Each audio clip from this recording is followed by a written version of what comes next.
So, good morning, everybody. We have taught you how to make biscuits, and now because my father thinks that I don't have the ability to make proper gravy, I'm going to show you how I make gravy. We're going to have some fun.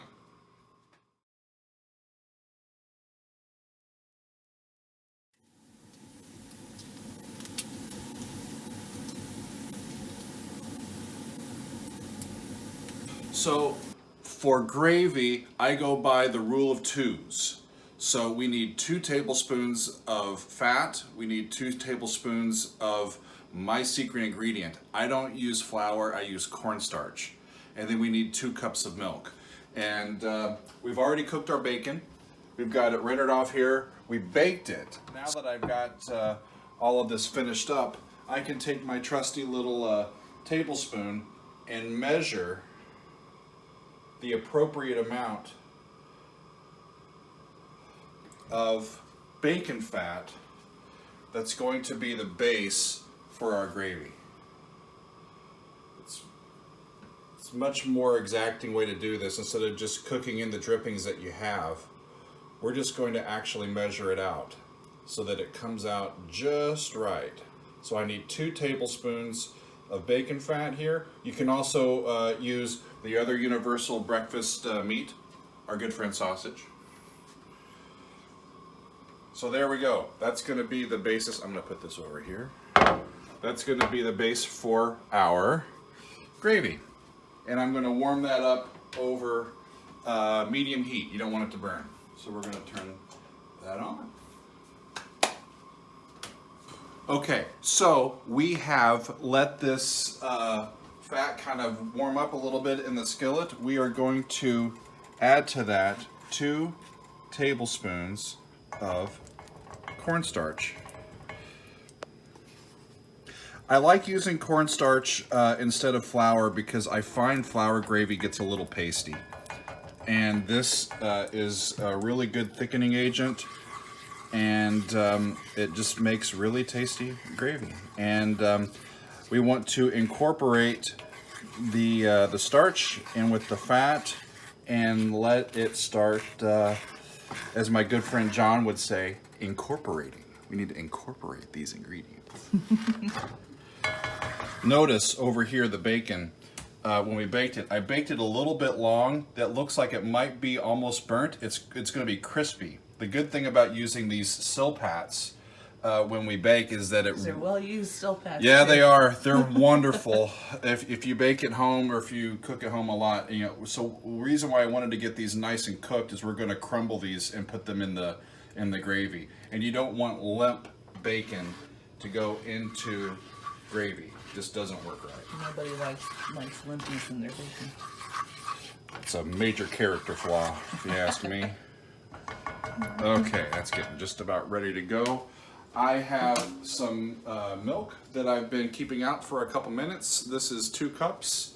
Is there importance to keeping it out for a couple minutes? Do you not want it to be like cold when it goes in? Again, I don't know if it's scientific, but I just find that taking milk directly out of the fridge and putting it in, it just doesn't work as well. Gotcha. So it's just my own thing.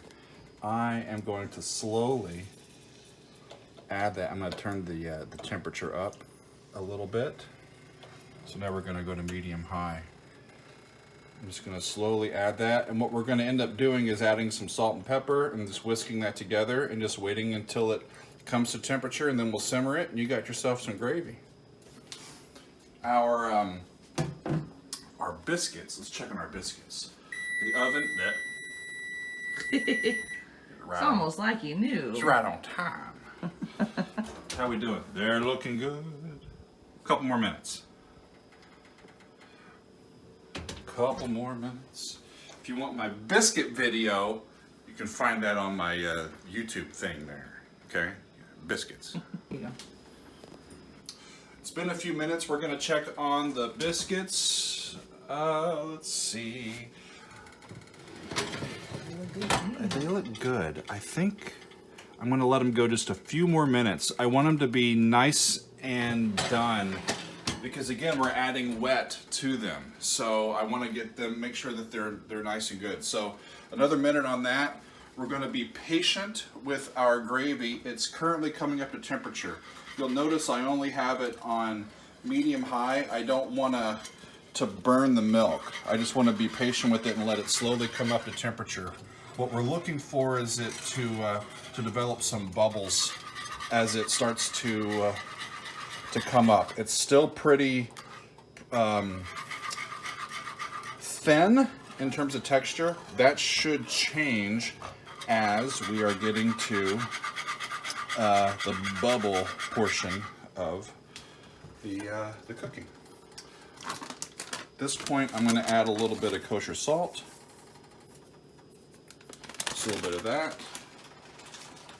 And we're also going to add a little bit of pepper to it. Don't need anything else. That should do. We're on our way. Biscuits are coming out. Right. Hey, look, we got our bubbles. Hey, don't whisk for 1 second. There we go. Bubbles. So now I'm going to turn down the temp medium-low. If you are using cast iron, remember that the handle is hot, so make sure you use your protection at all times. Into this, now that it's starting to cook down, it's already getting a little thicker. I'm going to start crumbling in bacon. Use your hands, that's what they're for.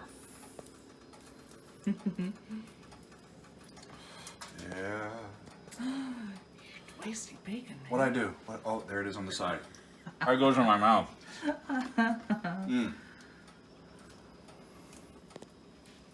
Works with turkey bacon, if you're one of those people. Turkey sausage?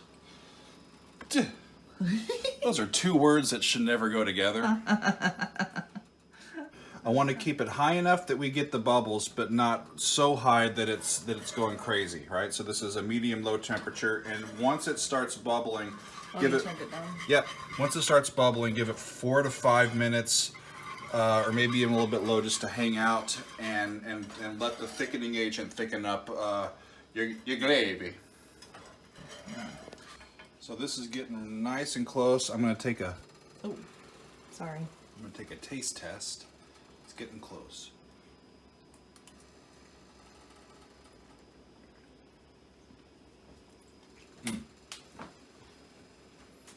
That's going to be so good. Just a little more pepper. And a little more salt. And we're in business. Where'd my salt go? It's over here. Don't lose the salt.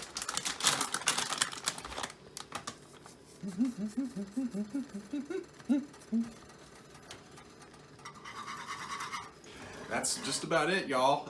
This has been hanging out for probably 5 or 7 minutes. It's been cooking down, and you notice that it's got a nice consistency now.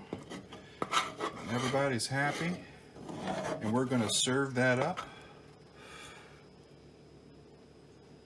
on some biscuits. Everything homemade. Yeah. It's what I like. I'll make sure that I save some for the others. We would appreciate that. Yep. And all you need now is a fork.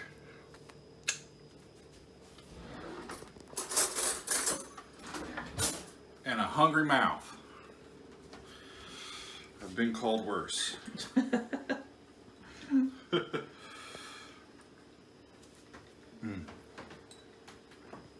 What's the verdict?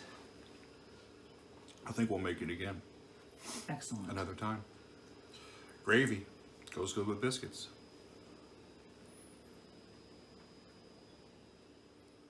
Be well.